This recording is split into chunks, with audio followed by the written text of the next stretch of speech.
Welcome again in our YouTube channel. तो बच्चा कैसे हैं आप सब? उम्मीद करते हैं अच्छे होंगे, स्वस्थ होंगे, मस्त होंगे, अपनी पढ़ाई में व्यस्त होंगे, पढ़ाई कर रहे होंगे।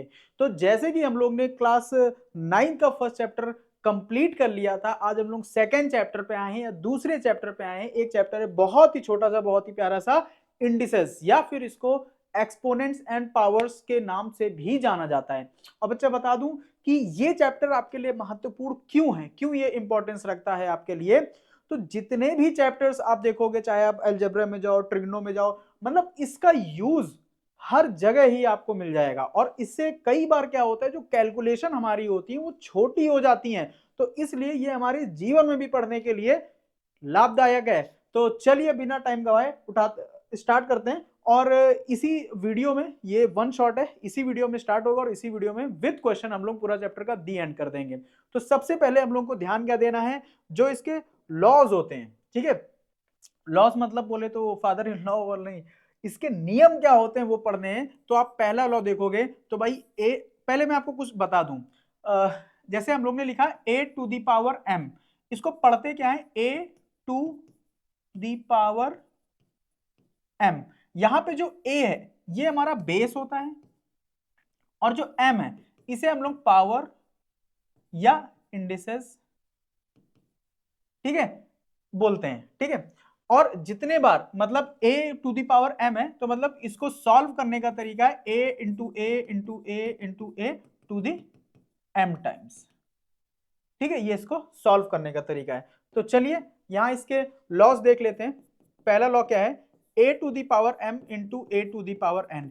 इसको पढ़ते भी कैसे हैं कि भाई जब बेस सेम हो, बेस सेम हो, बेस हम लोग ने देख लिया किसको बोलते हैं, जब बेस सेम हो और पावर में हो और मल्टीप्लीकेशन में हो।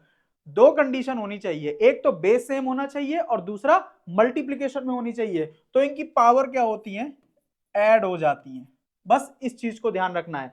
दूसरा क्या बोलता है, दूसरा ये बोलता है अगर यही चीज आपकी डिवीजन में दी है, तो भाई जब बेस सेम है मल्टीप्लाई में तो पावर ऐड हुई है, तो डिवीजन में क्या होगा, बेस सेम है, और डिवाइड में तो पावर क्या होंगी, सब्ट्रैक्ट हो जाएंगी। सब्ट्रैक्ट ना कह के हम लोग इसको ऐसे पढ़ेंगे कि भाई उसका जो साइन होगा वो रेसिप्रोकल हो जाएगा। किसका साइन रेसिप्रोकल होगा, जो अपनी प्लेस को छोड़ेगा, बस उसका साइन रेसिप्रोकल हो जाएगा। इतना बस दिमाग में रखना है। देखो कैसे भाई, एक तो चीज ये हो गई कि ये जो n है, a to the power n है, इसको हम लोग ऊपर लेके जाते हैं। तो a टू दी पावर ये जो m है, m क्या, m ने अपनी प्लेस छोड़ी, प्लेस चेंज की नहीं की, तो m एज इट इज रहेगा। n ने अपनी प्लेस चेंज की, तो n किस साइन के साथ है, पॉजिटिव, तो ऊपर आएगा तो किसके आगे, नेगेटिव, और नीचे कुछ नहीं बचा तो 1। ये भी कर सकते हो जो आपके बुक्स में लिखा है। और आप ये भी सोच सकते हो कि भाई अब ये भी तो हो सकता है कि m की जो पावर है, जो a to the power m है, उसको भी डिनोमिनेटर में लाया जा सकता है। तो अगर ऊपर वाला a to the power m नीचे आ गया तो ऊपर कुछ नहीं बचा, और डिनोमिनेटर में क्या बचा, इस बार n ने कोई प्लेस नहीं चेंज की है और m ने प्लेस की है, तो ये हमारा हो गया। तो ये दो प्रॉपर्टी इसकी सोल है, ठीक है। उसके बाद जो प्रॉपर्टीज हैं बहुत ही आसान है, जैसे a to the power m और इसकी पावर n है, तो ये दोनों पावर क्या होती हैं, मल्टीप्लाइड हो जाती हैं। और कोई भी हमारा नंबर होगा और उसकी पावर 0 होगी तो उसका आंसर हमेशा 1 होता है, ठीक है। इतना समझ गए? आई होप का इतना आपने ध्यान दिया होगा, अच्छे से समझा होगा। एक और प्रॉपर्टी आप देखते चलो कि अगर a टू दी पावर -1 है, तो कभी भी नेगेटिव में पावर आती है तो हमेशा हमारा पहला स्टेप जो होना चाहिए, सॉरी, वो होना चाहिए पावर को पॉजिटिव बनाने के लिए। तो इसका हम लोग 1 अपॉन, बस कुछ नहीं करना है, रेसिप्रोकल कर देना, हमारी पावर पॉजिटिव हो जाएगी। इसके अलावा इसमें कोई और लॉज आपको ध्यान नहीं रखने हैं, यही बेसिक लॉ आपको ध्यान रखने हैं, और इसी के थ्रू आपके सारे टाइप के क्वेश्चंस हो जाएंगे। आपके बुक में केवल 2 टाइप के क्वेश्चंस दिए हैं और उन्हीं हमने टाइप वाइज भी इस बार क्वेश्चन डाल दिए हैं। तो उसको बिना टाइम गवाए स्टार्ट करते हैं। ये पहला टाइप का क्वेश्चन है, बहुत ही इजी है। देखो क्या है, 64 अपॉन 125 की पावर -2/3। तो पहला स्टेप हमारा क्या होना चाहिए, पावर को हमेशा पॉजिटिव बनाना चाहिए। तो पावर को पॉजिटिव बनाने का तरीका क्या है, जो भी ब्रैकेट के अंदर दिया हो या ब्रैकेट के बाहर दिया हो, जिसके ऊपर पावर हो उसको रेसिप्रोकल कर दो। यहां क्या लिखा है, 64 अपॉन 125, हमने इसको लिख लिया 125 अपॉन 64। इसको रेसिप्रोकल करते ही पावर रेसिप्रोकल नहीं होगी, पावर का केवल साइन चेंज होगा, तो ये हमारा हो जाएगा 2/3। ठीक है, तो स्टेप फर्स्ट क्या हमको ध्यान रखना है बच्चा कि हमको पावर को पॉजिटिव साइन के साथ लिखना है, और अगर पॉजिटिव में नहीं दिया है पावर, तो जो भी हमारा बेस दिया है, यहां पे बेस ये पूरा है 64/125, उसको हम लोग रेसिप्रोकल कर देंगे, और इसके साथ पावर रेसिप्रोकल नहीं होगी। शाबाश। तो देखो, अब इसको सॉल्व करने का दो तरीका है। दो तरीका कौन कौन सा, देखो, या तो आप सॉल्व कर लो 125/64 का स्क्वायर और फिर इसका पावर 1/3, या तो आप सॉल्व कर लो 125/64 की पावर 1/3 का स्क्वायर। ठीक है, यहां पे हम लोग ने कुछ नहीं किया है, बस जो ये प्रॉपर्टी लिखी थी इसका हम लोग ने यूज किया है। ठीक है, अब इससे क्या चीज होगा, देखो इसमें क्या है, इसमें आपको पहले इसका स्क्वायर करना पड़ेगा, तो जितना क्वेश्चन बड़ा उतना कॉम्प्लिकेशंस आपको आएंगी और उतनी ही गलतियां होने के चांसेस रहेंगे।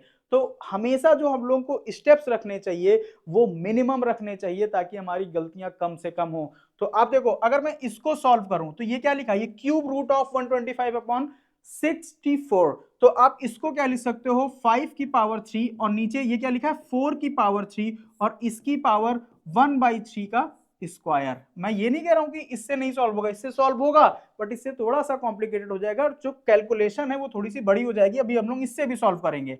अब देखो यहां क्या हो जाएगा, जब दोनों पे पावर है तो हम लोग इसकी होल पावर लिख सकते हैं, और जैसे ही होल पावर लिखेंगे ये पावर मल्टीप्लाई हो जाएगी। ठीक है, और मल्टीप्लाई होते ही देखो ये दोनों खत्म।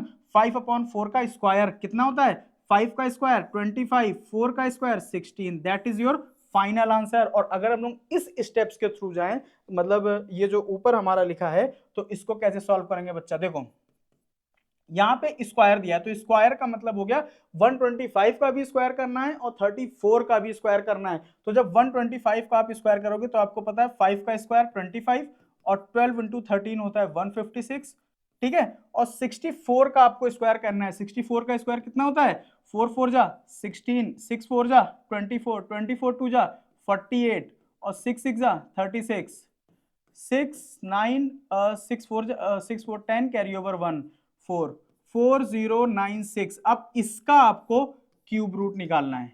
ठीक है, अब इसका आपको क्यूब रूट निकालना है, तो इसका भी फाइनल आंसर यही आएगा, क्योंकि ये आपका क्या दिया है, ये 25 का क्यूब दिया है, और ये हमारा क्या दिया है 16 का क्यूब दिया है। तो फाइनल आंसर वही आना है, बस स्टेप्स आपको देखने हैं कि किस मेथड के थ्रू आप जा रहे हो।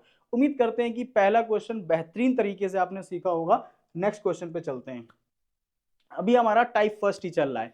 9 to the power 3/2 minus 5 to the power 0 minus 1/81 to the power -1/2। तो देखो बच्चा, इसको सॉल्व करने का तरीका हम लोग ने देख ही लिया है भाई, क्या है 9, और इसको हम लोग 1/2 को पहले सॉल्व करेंगे और 3 को बाद में। इससे हमारी चीजें आसान हो जाएंगी, क्योंकि 9 किसी का क्या दिया है, हमारा परफेक्ट स्क्वायर नंबर है। ठीक है, अच्छा, समथिंग टू दी पावर 0 हमेशा क्या होता है, 1 होता है। और यहां सबसे पहले हमको क्या करना है, देखो ये लिखा क्या है, ये लिखा है 1/81 की पावर -1/2। सबसे पहले पावर को पॉजिटिव बनाना है। पावर को पॉजिटिव बनाने के लिए हम लोग क्या करते हैं बच्चा, शाबाश, 81 की पावर 1/2, बस क्वेश्चन खत्म है। 9 का ये अंडर रूट दिया है, तो इसकी वैल्यू होती है 3, 3 3 जा 9, और इसकी पावर 3 हमको गिवन है पहले से। -1 -81 को अंडर रूट में दिया है, उसकी वैल्यू होती है 9, तो क्या आ गया 9 -1 -9, 9 से 9 खत्म, हमारा फाइनल आंसर क्या आ गया, -1। नेक्स्ट क्वेश्चन चलते हैं। 27 की पावर 4/3। अब देखो 27 की पावर पहले 4 करना सही रहेगा कि 27 की पावर 1/3 करना सही रहेगा। 1/3 का मतलब होता है क्यूब रूट, तो 1/3 आपको पता है आसानी से हो जाएगा 27 की पावर 1/3, और फिर इसकी पावर 4 माइनस ये क्या लिखा है, इसको और थोड़ा सा सिंप्लीफाई करते हैं। 32 की पावर 0.8/10 लिख लेते हैं, डेसिमल हटा देंगे। इसकी पावर को पॉजिटिव बनाने के लिए 1/0.8 की पावर 1। यहां तक सबको समझ में आया कि नहीं आया। उसके बाद का स्टेप क्या है भाई, 27 का क्यूब रूट कितना होता है 3, 3 टू दी पावर 4 माइनस, इसको अगर आप सॉल्व करोगे 2 4 जा 2 5 जा, ठीक है, 32 की पावर 4/5 दिया, तो आपको पता है 2 की पावर 5 क्या होता है, 32 होता है। मतलब यहाँ पे 32 दी पावर 1/5 करना आसान रहेगा। तो सबसे पहले हम लोग ने लिख लिया 32 की पावर 1/5 और इसकी होल पावर 4 माइनस 1 अपॉन, अच्छा इसका भी डेसिमल हटाएंगे अगर नीचे से तो क्या आ जाएगा 10/8, इसको एज इट इज रखते हैं। ये हमारा 3 का पावर 4, 3 की पावर 4 ऐसे ही रखते हैं, अभी सॉल्व नहीं करते हैं। वैसे आप देखोगे 3 3 जा 9, 9 9 जा 81, और इसको अगर सॉल्व करेंगे तो ये 2 की पावर 4 आ जाएगा, और ये माइनस में हमारा कितना आ जाएगा 5/4 आ जाएगा। अब इसको अगर और सॉल्व करें तो ये कितना है, ये हमारा 81 लिखा है, 3 3 जा 9, 9 9 जा 81, और ये 2 2 जा 4, 4 4 जा 16, और ये क्या लिखा है हमारा माइनस का 5/4। अगर इसमें से आप थोड़ा सा सिंप्लीफाई करोगे तो 11 में से 6 गया 5, 7 में से 1 गया 6, ठीक है, और माइनस 5/4। इसको और थोड़ा सा सिंप्लीफाई कर लें तो अगर एलसीएम लेंगे तो भाई क्या आ जाएगा 4 आ जाएगा, 4 5 जा 20, कैरी ओवर 2, 4 6 जा 24, 25 26 आ जाएगा, माइनस का 5। तो आपका फाइनल आंसर कितना आ गया 255/4। That is our final answer. Next question पे चलते हैं।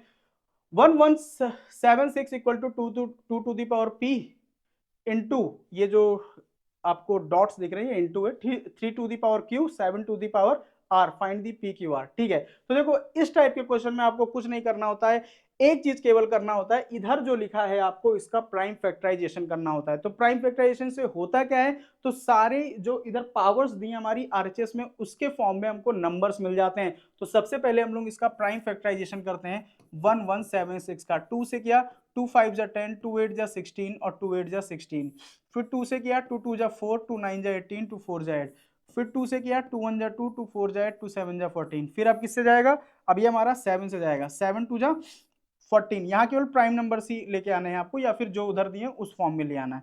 7 2 जा 14, 7 1 जा 7, अभी भी 7 से चला जाएगा, फिर 7 3 जा 21, फिर 3। मतलब इस 1176 को हम लोग क्या लिख सकते हैं, 2 टू दी पावर कितनी है 3, 2 to the power 3 into 7 to the power 2 into 3 to the power 1 equal to 2 to the power p into 3 to the power q into 7 to the power r। अब जब यहां से आप कंपैरिजन करोगे बच्चा तो p की वैल्यू डायरेक्ट क्या आ जाएगी, यहाँ बेस क्या है 2, तो 2 बेस का हमको पावर देखना है, तो p की वैल्यू क्या आ गई 3 आ गई, q की वैल्यू क्या आ गई 1 आ गई। ठीक है, यहाँ पे क्या है 3 का बेस ही हम लोग को देखना है, और वैसे ही r की वैल्यू क्या आ जाएगी 2 आ जाएगी। जैसे ही आपकी ये वैल्यूज आ गई हैं, आपसे जो पूछा है उसमें रख दो, और पूछा खैर p q r ही था, तो आपने आसानी से इसको सॉल्व कर लिया। नेक्स्ट क्वेश्चन की तरफ चलते हैं, बहुत ही आसान क्वेश्चन। देखो यहाँ पे क्या है, जैसे हम लोग ने एक प्रॉपर्टी पढ़ी थी, कौन सी प्रॉपर्टी पढ़ी थी, a to the power m into a to the power n, और इसको हम लोग ने लिख लिया था a to the power m plus n। जब मल्टीप्लाई में हो और बेस सेम हो तो पावर ऐड हो जाती है। और बच्चा इसी का उल्टा भाई, अगर इससे हम लोग इधर जा रहे हैं तो इससे हम लोग इधर भी तो आ सकते हैं। मतलब आपको कहीं दिया a to the power m plus n, तो इसको हम लोग तोड़ के भी लिख सकते हैं, बस ये कहने का मतलब है। तो वैसे ही अगर आप इसको देखोगे तो यहाँ क्या हो जाएगा 3 to the power a into 3 to the power 2 minus यहाँ 3 टू दी, यहाँ ब्रैकेट लगा लो, माइनस है तो 3 to the power a into 3 to the power 1। Same as it is, नीचे नीचे कुछ ना करो, नीचे देखो ये एक टर्म है मल्टीप्लाई में और ये एक टर्म है, तो इन दोनों में ही आपको 3 to the power a common मिल जाएगा, और यहां से बचेगा 4 और यहां से बचेगा 1। ठीक है, अच्छा ऊपर भी देखोगे ये पूरा एक टर्म है, ये पूरा एक टर्म है, और दोनों में ही 3 टू दी पावर a आपको कॉमन मिल जाएगा। यहां से 3 टू दी पावर बचेगा 2 minus 3 to the power 1 upon 3 to the power a, और 4 माइनस 1 हमारा 3 होता है। आप देखोगे 3 to the power a 3 to the power a cancel out, और यहां से क्या हमारा हुआ 9 माइनस 3 अपॉन में 3, ये कितना आ जाएगा 9 minus 3 6 upon 3, that is 2 our final answer. तो चलिए चलते हैं नेक्स्ट क्वेश्चन की तरफ। बच्चा क्या दिया है, ये भी सेम टाइप का क्वेश्चन है। देखो मल्टीप्लाई में कभी होता है तो चाहे 3 इंटू 2 इंटू 4 इंटू 6, ये पूरा ही क्या एक टर्म में लिया जाता है, और जैसे ही बीच में प्लस या माइनस का साइन आ जाता है तो हमारे टर्म्स बाइफरकेट हो जाते हैं, उनको अलग अलग काउंट किया जाता है। तो वैसे ही आप देखोगे यहाँ पे पूरा एक टर्म है, ये पूरा एक टर्म है, ये एक टर्म है, और ये एक टर्म है। अगर इसको आप थोड़ा सा सिंप्लीफाई करोगे तो 3 इंटू, ये क्या लिखा है 3 टू दी पावर 3, और इसकी पावर है n प्लस 1, प्लस ये क्या लिखा है 3 टू दी पावर 2 और into 3 to the power n, 3n, और अच्छा देखो 3 टू दी पावर 3n और into 3 to the power minus 1। ठीक है, क्योंकि जब इन दोनों को जोड़ोगे तो क्या आएगा 3 to the power n plus minus 1, और फिर अगले उसमें स्टेप में ब्रैकेट खुल जाएगा तो 3 to the power n minus 1 आ जाएगा, और होल डिवाइडेड बाई ये क्या लिखा है 8 into 3^3n minus 5 into 3^3n, 3 का मतलब 27 और उसकी पावर n। अच्छा, अब यहां पर आप देखोगे बच्चा, अगर मैं इसको सॉल्व करूं केवल इस टर्म को मैं अलग से फिर से लिखे दे रहा हूं, ये क्या हो जाएगा 3^3n प्लस इंटू 3^3n और ये इंटू में जाएगा 3^3। तो आप देखोगे यहां से पूरा हमारा क्या कॉमन आ रहा है, 3^3n कॉमन आ रहा है, 3^3n। अगर 3^3n पहले से कॉमन आ गया तो एक तो ये 3 बचा और दूसरा ये 3^3 बचा, ठीक है। और प्लस यहां से भी 3^n गया तो 3^2 बचा इंटू 3^-1 बचा। सेम एज इट इज नीचे भी 3^3n कॉमन है, तो यहां से क्या बचा बच्चा आपका 8 और माइनस यहां पे बचा हमारा 5, ठीक है। 3^3n बेहतरीन तरीके से कैंसिल आउट, और यहां से आपका क्या बचा, देखो ये क्या लिखा है 3^1 लिखा है, तो ये हमारा हो गया 3^4 और ये अगर सॉल्व करोगे तो प्लस का 3 अपॉन 5, 8 - 5 3। अच्छा, इसको भी चाहो तो सिंप्लीफाई कर लो और चाहो तो इन दोनों में से भी आप 3 कॉमन ले सकते हो, क्योंकि डिनोमिनेटर में 3 दिया कैंसिल आउट हो जाएगा। तो अगर 3 कॉमन लोगे तो यहां से क्या बचेगा 3^3 और यहां से बचेगा प्लस का 1 और होल डिवाइड बाई 3, 3 से 3 कैंसिल आउट, यहां से 3^3 क्या हो गया 27, 1 28 हमारा फाइनल आंसर है इस क्वेश्चन का। तो देखो क्वेश्चन बड़ा देख के घबराना नहीं है, क्वेश्चन इजी है, बस इस चीज पे जाना है। अगर थोड़ी सी भी आपकी कैलकुलेशन स्ट्रांग है तो आप क्वेश्चन को धाराशायी कर सकते हो। नेक्स्ट क्वेश्चन पे देखते हैं। सो दैट दिस, ठीक है। अगर हम लोग LHS उठाएं तो आपको पता है भाई ये क्या लिखा है, ये लिखा है आपका a⁴m अपॉन a⁻⁻n, ये पावर में। तो आपको पता है कि अगर हम लोग n को ऊपर लेके जाएं तो n का साइन चेंज हो जाएगा, प्लस या माइनस नहीं, जो भी, अगर प्लस में होगा तो माइनस में हो जाएगा, माइनस में होगा तो प्लस में हो जाएगा। तो इसके जो ब्रैकेट के अंदर वैल्यू लिखी है इसको हम लोग क्या लिख सकते हैं a⁴m प्लस n, इसको और कुछ नहीं करते हैं, एज इट इज लिखा रहने देते हैं, ठीक है। और फिर इनटू में ये क्या लिखा है सेम एज इट इज, इसको अगर a⁻−l को ऊपर लेके जाते हैं तो a⁴n प्लस l लिख सकते हैं और इसको n-l लिखा रहने देते हैं, और इनटू में a⁴l और ये m ऊपर गया तो पॉजिटिव हो गया और यहां हो गया l-m। इतना समझ में आया कि नहीं आया, आई होप कि आपको अच्छे से आया होगा। अब आपको क्या चीज करना है, कॉल आ रही है, अभी उठाते हैं। देखो यहां पे क्या हमारा एक फॉर्मूला होता है, कौन सा, a+b इंटू में a-b, क्या होता है a² - b²। ये आपने यूनिटरी मेथड में सारे फॉर्मूले पढ़ रखे होंगे। तो यहां से a+b और a-b, m+n और m-n क्या हो जाएगा a⁻m² - n², और मल्टीप्लाई में यहां क्या हो जाएगा a+n n+l और n-l, तो n² - l², और सेम एज इट इज यहां से क्या हो जाएगा a⁴l² - m²। अब आप देख रहे हो बेस सेम है तीनों ही जगह, मल्टीप्लाई में भी है, तो a⁴ क्या हो जाएगा, सारी पावर्स क्या हो जाएंगी ऐड हो जाएंगी, तो n ये plus minus l² plus l² minus m², plus का m² माइनस का m² माइनस का n² प्लस का n² माइनस का l² प्लस का l², तो फाइनल क्या आ गया a⁴0 जो कि हमारा होता है 1, और वही आपको प्रूफ करना था। तो बेहतरीन तरीके से आपने ये भी क्वेश्चन सॉल्व कर लिया, शाबाश। चलते हैं सेकंड टाइप के क्वेश्चन की तरफ, ठीक है। सेकंड टाइप का क्वेश्चन कुछ कॉम्प्लिकेटेड नहीं है, बस थोड़ा सा क्या है कि जो इसके एप्लीकेशंस हैं उसको आपको बढ़ाना पड़ेगा कि भाई किस टाइप का एप्लीकेशन आपने कर रखा है, ठीक है। देखो अगर मैं इसको पहले टर्म को सॉल्व करूं, देखो हम लोग पूरा जो समझेंगे पहले टर्म को एकदम बेइंतहा समझेंगे और दूसरे टर्म को दूसरे और तीसरे पे उसको अप्लाई कर देंगे, ठीक है। आप देखो अगर इसको सॉल्व करें तो 1 अपॉन इसको क्या लिख सकते हैं भाई, ये माइनस कब हुआ होगा जब ये a हमारा नीचे रहा होगा, मतलब डिनोमिनेटर में, तो x⁴a, यहां ये माइनस कब रहा होगा जब हमारा a जो है वो डिनोमिनेटर में रहा होगा, शाबाश। अब बीच में प्लस का साइन, अब आ जाओ दूसरे टर्म पे, ये +1, ये b कब माइनस रहा होगा जब b हमारा डिनोमिनेटर में रहा होगा, बस बेस सेम रहेगा ये ध्यान रखना। और यहाँ x⁴c अपॉन x⁴b और प्लस में 1 upon 1 plus x⁴a upon x⁴b और प्लस x⁴c अपॉन x⁴b। इतना आई होप कि आपको समझ में आया होगा। अब आपको कुछ नहीं करना है, यहाँ पे एलसीएम लेना है बच्चा सभी जगह, और आप देखोगे जब एलसीएम लोगे तो यहाँ x⁴a बनाओगे, जब नीचे बनाओगे तो ऊपर भी बनाओगे, और यहाँ x⁴b बनाओगे, जब नीचे बनाओगे तो ऊपर भी, और यहाँ x⁴ अच्छा दोनों ही जगह बी बी है क्या, देख लेते हैं। तो X to the power B और यहां भी X to the power B बनाओगे, ठीक है। यहां पे कुछ a minus B, C minus A, B minus A, C minus A minus B, C minus B, B आ गया, ए आ गया, यहाँ पे सी माइनस बी होना चाहिए। खैर कोई नहीं, इसी के अकॉर्डिंग हम लोग सॉल्व कर लेते हैं। यहाँ पे देखोगे अगर आप एलसीएम लोगे पहले टर्म में तो X to the power A ऊपर चला आएगा और नीचे क्या रहेगा, X to the power A plus X to the power B plus X to the power सी, और प्लस यहाँ पे X to the power B ऊपर चला आएगा, X to the power B, और यहाँ से बचा रहेगा X to the power B plus X to the power A plus X to the power सी, और प्लस यहां से क्या ऊपर चला जाएगा x to the power b, और यहां से बचा रहेगा x to the power a plus x to the power b plus x to the power c। अब आपको कुछ नहीं करना है बच्चा, देखो इन सभी में x to the power abc है, x to the power abc है, x to the power abc है, तो फाइनल आपका क्या एलसीएम आएगा, x to the power a plus x to the power b plus x to the power c।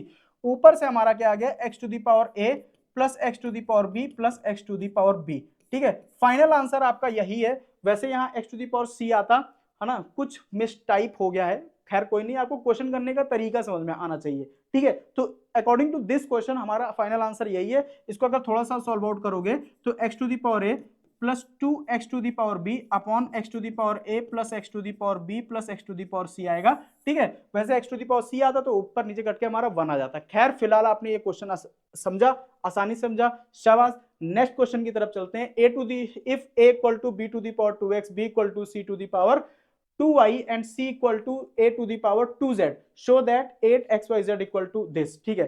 इसमें कुछ नहीं करना, बस वैल्यूज उठा उठा के आपको पुट करना है। देखो कौन कौन सी वैल्यू दी है, a की वैल्यू दी है b की पावर 2x, b की वैल्यू दी है c की पावर 2y, और c की वैल्यू दी है a to the power 2z।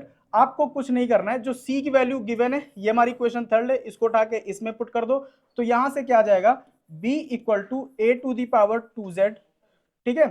ये हमारी c की वैल्यू है और ये 2y हमको उसकी पावर गिवन है, तो यहां से b की फाइनल वैल्यू क्या आ जाएगी, a to the power 4yz, ठीक है। अब यहां से आपको क्या चीज करना है, जो a की वैल्यू क्या आपको गिवन है, a की वैल्यू गिवन है b to the power 2x, तो a की जगह आप b to the power 2x रख सकते हो, और इसकी वैल्यू, इसकी पावर आपको गिवन है 4yz। अगर आप इसको थोड़ा सॉल्व आउट करोगे तो यहां से क्या हो जाएगा, b की पावर 4 टू जा 8xyz। अब आप देखोगे बोथ साइड हमारा क्या है, बेस क्या है, सेम है, इक्वल टू का साइन है, और अगर बेस सेम है, इक्वल टू का साइन है, तो हम लोग उनकी पावर भी सेम होती है। क्यों होती है, अब 2 to the power 2 to the power 4 तो नहीं लिखोगे ना, ये कभी इक्वल नहीं होता है, क्योंकि ये 2 लिखा है वो 16 लिखा है। इक्वल कब होगा, जब इनकी पावर भी आपको सेम गिवन होगी तभी इक्वल होगा। तो यहां से आप डायरेक्ट जब कंपेयर करोगे तो इधर 1 है, तो यहां से कंपैरिजन करके आपका क्या आ गया, 8xyz इक्वल टू 1, और यही आपको प्रूफ करना था। उम्मीद करते हैं ये भी क्वेश्चन आपने समझा होगा। नेक्स्ट क्वेश्चन पे चलते हैं। If 2x 2 to the power 2x equal to 4 to the power y equal to 8 to the power z, find the values of this, ठीक है। ये गिवन है, हमको x की वैल्यू फाइंड आउट करनी। देखो ये जो इक्वेशन गिवन है 2 to the power x equal to 4 to the power y equal to 8 to the power z, ये क्वेश्चन देखते ही आपको क्या समझ में आना चाहिए, मोटा मोटा आप देखो जो उनके बेस है वो हमारे 2 के फॉर्म में गिवन है। मतलब 2 का फॉर्म बोले तो यहाँ 2 टू दी पावर x, और इसको क्या लिख सकते हैं, 2 to the power 2, 2 to the power 2 का मतलब 2 टू दी पावर 2y, ये 4 गिवन है, और इसको लिख सकते हैं 2 टू दी पावर 3z, ये हमारे सेम बेस के पावर में गिवन है। अब आपको करना क्या है, वैल्यू आपको फाइंड आउट करनी है 1 upon 2x plus 1 upon 4y plus 1 upon 8z equal to 4, ये भी आपको गिवन है। अब आपको x की वैल्यू फाइंड आउट करनी है। अच्छा आप देखोगे आपको x की वैल्यू फाइंड आउट करनी, मतलब सारी ही इक्वेशन में आपको x चाहिए, y और z चाहिए भी नहीं, तो आप y और z की जगह वैल्यू रख दो। आप देखो अगर इन दोनों को कंपैरिजन करोगे तो 2x की वैल्यू क्या दी है, 2 टू दी पावर 2y, ठीक है। तो आपको कुछ नहीं करना है, आप केवल y की वैल्यू देखो। अगर आप इन दोनों को कंपैरिजन करोगे, कंपेयर करोगे तो 2 2 है, तो x इक्वल टू 2y आ जाएगा, और यहां से अगर आप y की वैल्यू निकालोगे तो क्या आ जाएगा, x बाई 2, मतलब y की वैल्यू x के फॉर्म में आ गई है, उसको रख देंगे। Same as it is z की वैल्यू निकाल लेंगे x के फॉर्म में, क्योंकि हमसे पूछा क्या है, x पूछा है, तो हमको x ही चाहिए और कुछ नहीं चाहिए। तो जो नहीं चाहिए उसको हम लोग x के फॉर्म में निकाल लेंगे। x की जगह x ही है तो उससे कोई मतलब नहीं, y की जगह हमको x के फॉर्म में निकाल लिया, और z की जगह अगर निकालेंगे तो बच्चा आप इसको और इसको कंपेयर करोगे। जब इन दोनों को कंपेयर करोगे 2 to the power x equal to 2 to the power 3z, तो यहां से x की वैल्यू क्या आ जाएगी 3z, और z की वैल्यू क्या आ जाएगी x/3, मतलब z की भी वैल्यू आ गई x/3। अब आपको कुछ नहीं करना है, बस इसी में पुट कर देना है, प्लस 1/4 y की वैल्यू क्या आई है x/2 प्लस 1/8 और z की वैल्यू क्या आई है x/3 इक्वल टू 4 गिवन है। ठीक है, यहां से तो ये सॉल्व हो जाएगा। ठीक है, और यहां पे देखो क्या आ गया 1/2x अपॉन 1/2x, मतलब 1/2x, और प्लस ये क्या आ जाएगा 3 ऊपर चला गया 3/8x। ठीक है, अब इसमें अगर आप सिंप्लीफाई करोगे तो एलसीएम क्या आ जाएगा 8x, यहां से क्या आ जाएगा 8, अगर इसको डिवाइड करोगे तो 4 आएगा, 4 को 2 से मल्टीप्लाई करोगे तो 8 आ गया, और प्लस यहां 3 आ गया इक्वल टू 4। ठीक है, और इसको और थोड़ा सिंप्लीफाई करोगे तो ये हमारा दिया है 11। ठीक है, ये तुम्हारा 4 2 जा 8, ठीक है सही दिया है 11/8x, ये 8x इधर गया मल्टीप्लाई होने तो ये 32x हो गया है। ठीक है, 8 4 जा 32, तो x की वैल्यू कितनी आ गई 11/32। 11/32 आपकी वैल्यू आ गई है x की। ठीक है, इसको एक बार चेक भी कर लेते हैं, अगर x की वैल्यू 11/32 आई है तो 11/32, तो y की वैल्यू कितनी आ जाएगी 11/32, तो 11/32 बोले तो 64 आ जाएगी, और वहीं अगर z की वैल्यू निकालने जाओगे तो z की वैल्यू अगर 11/32 रखोगे तो 11/32 को 3 से मल्टीप्लाई करोगे, 3 2 जा 6, 3 3 जा 9, ये तीनों ही वैल्यू आपकी आ गई हैं। चलिए चलते हैं नेक्स्ट क्वेश्चन की तरफ, और ये हमारा लास्ट क्वेश्चन रहने वाला है। ठीक है, इफ दिस ये हमको दिया है और show that m minus n equal to 1। ठीक है, तो कुछ नहीं करना है, आपको पता है ये पूरा एक टर्म है, ये दूसरा टर्म है, और ये पूरा एक टर्म है। ठीक है, वो हमारा RHS है, हम लोग अगर पहले LHS को सॉल्व करके चलें तो यहां से क्या आ जाएगा, देखो इसको हम लोग क्या लिख सकते हैं 3 टू द पावर 2n, 9 है, into 3 to the power 2 into 3 to the power n, minus इसको क्या लिख सकते हैं 3 टू द पावर 3n। ठीक है, होल डिवाइडेड बाई, ये पावर जब ब्रैकेट खुलता है तो पावर दोनों पे जाती है, मतलब क्या है कहने का कि a टू द पावर मान लो ऐसे लिखा है a और into b to the power n, तो ये ब्रैकेट खुलेगा तो ये a to the power n into b to the power n, मतलब ये पावर दोनों पे चली जाएगी। तो वैसे ही यहाँ पे क्या होगा 3 to the power 3m into 2 to the power 3 equal to 3 to the power -3, ये हमारा RHS भी है।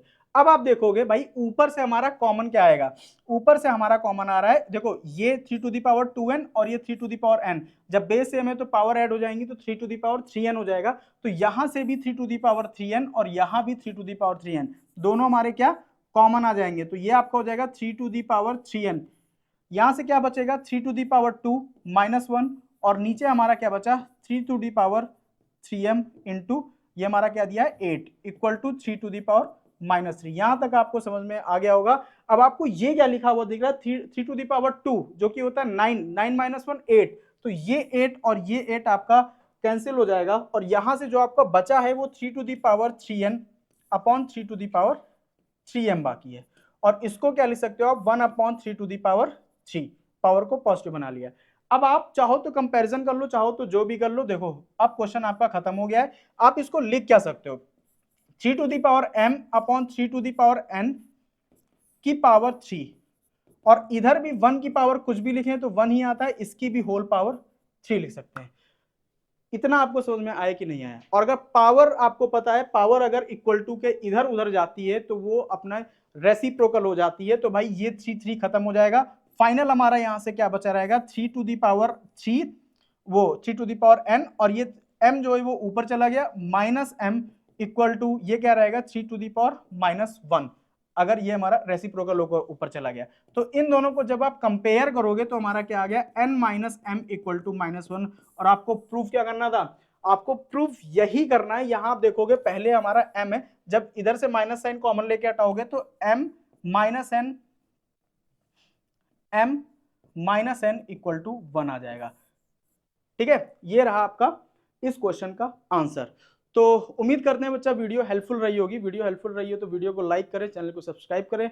मिलते हैं नेक्स्ट वीडियो में, तब तक के लिए जय हिंद।